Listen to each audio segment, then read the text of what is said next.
Take a good look at that green boot sticking out of the snow. It hasn't moved since 1996. To you, it's a waypoint on a map. To the family of TSEWANG PALJOR, it's a son who never came home. Welcome to Mount Everest, the only place on Earth where people voluntarily pay the price of a luxury home for the privilege of dying alone, in the dark, while dozens of people step over their bodies without looking back. You've been saving for 10 years. You have the most expensive gear, the world's elite guides, and a heart full of ambition. But at 29,000 feet, money has no value. This is the death zone. Here, your brain begins to swell against the walls of your skull, a condition called HACE, high-altitude cerebral edema. Your blood thickens into sludge. You start seeing things. You are so cold that your body, in a final, desperate act of madness, makes you believe you're burning alive. Some people start tearing off their clothes just before they fall asleep forever. They call it paradoxical undressing.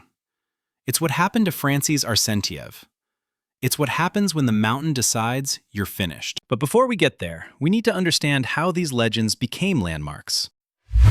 TSEWANG PALJOR, 11th of May, 1996.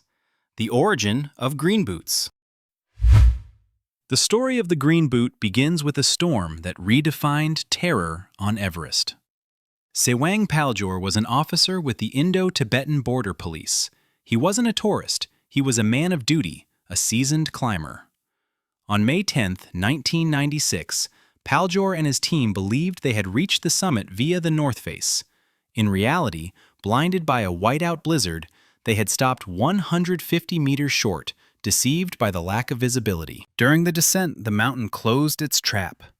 PALJOR, exhausted and oxygen-depleted, sought refuge in a natural limestone cave at 27,890 feet.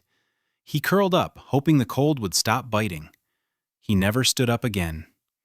For over 2 decades, his body remained there, his neon green Koflak boots a jarring contrast against the pristine white snow. He became Green Boots, the most famous corpse on the mountain.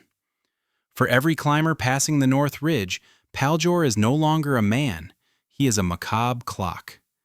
If you see the boots, you know you're entering the zone where breathing is no longer guaranteed. PALJOR's tragedy is that he went from being an Indian national hero to a mile marker for wealthy tourists. David Sharp, May 15, 2006. The Testament of Indifference. 10 years after PALJOR, another tragedy would shock the world. Imagine David Sharp. He is sitting in that very same cave, right next to the man in the green boots. He is alive. He is still breathing. David was a British engineer, a purist who refused to use supplemental oxygen.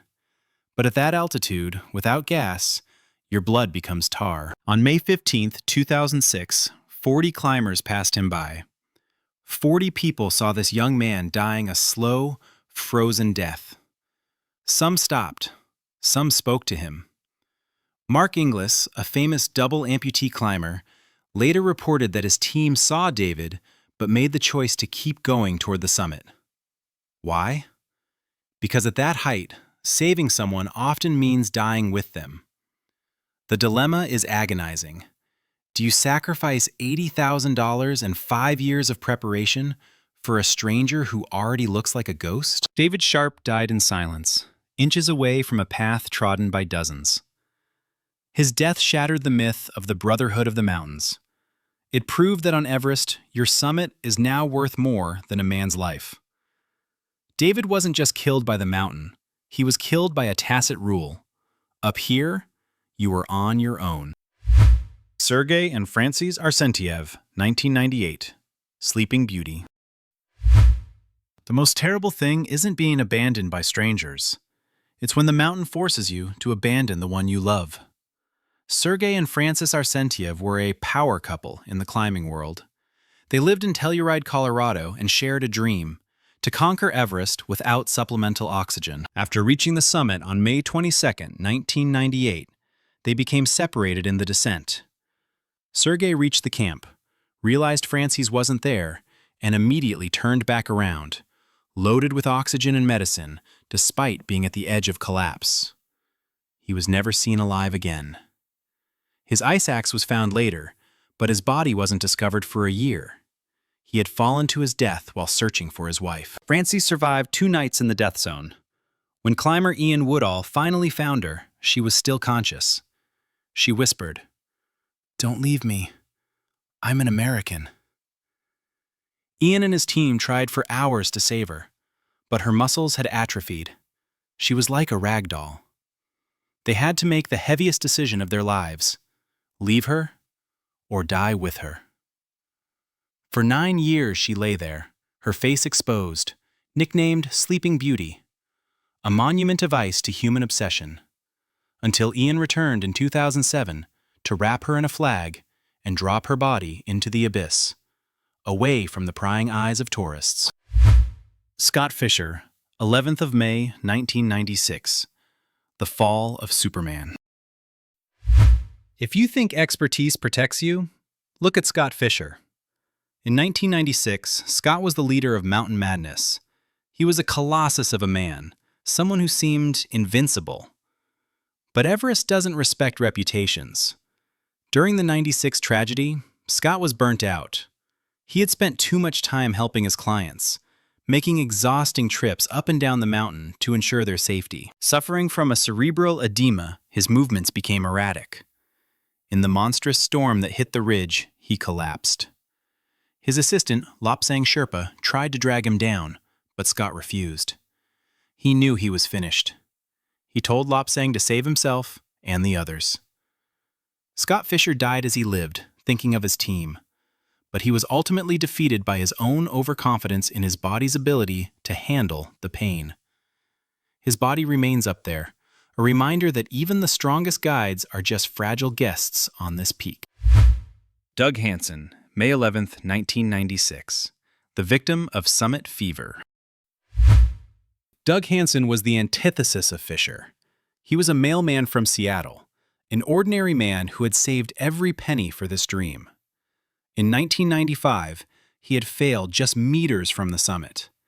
In 1996, his guide Rob Hall pressured him to return, even giving him a discount. On May 10th, Doug was at his breaking point. He should have turned back at 1 p.m., Rob Hall's golden rule. But at 4 p.m., they were still up there. Why didn't Rob stop him? Commercial pressure? The desire to see his client succeed? They reached the top in the dark, just as the storm hit. Doug collapsed at the Hillary step. Rob Hall refused to leave him. He stayed with Doug in minus 50 degrees Fahrenheit temperatures, trying to give him oxygen. Doug vanished into the night, likely falling off the South Arret. Rob would spend his final hours on a satellite phone with his pregnant wife before freezing to death. Doug Hansen is the symbol of summit fever, the obsession that makes you forget the summit is only halfway. Before we dive into the final mystery of this mountain, I'd like to take a quick moment to ask for your support. I'm currently building this community so we can explore these deep human stories and dark mysteries together. By subscribing, you're not just supporting the channel, you're becoming part of this journey. Let's build this together. George Mallory and Andrew Irvine, 1924. The Original Ghosts. Finally, we go back to the beginning. 1924. Long before GPS and heated suits. George Mallory and Andrew Irvine stepped into the unknown wearing wool and tweed. They were last seen 250 meters from the goal, moving with alacrity. Then, the clouds swallowed them. For 75 years, the world wondered.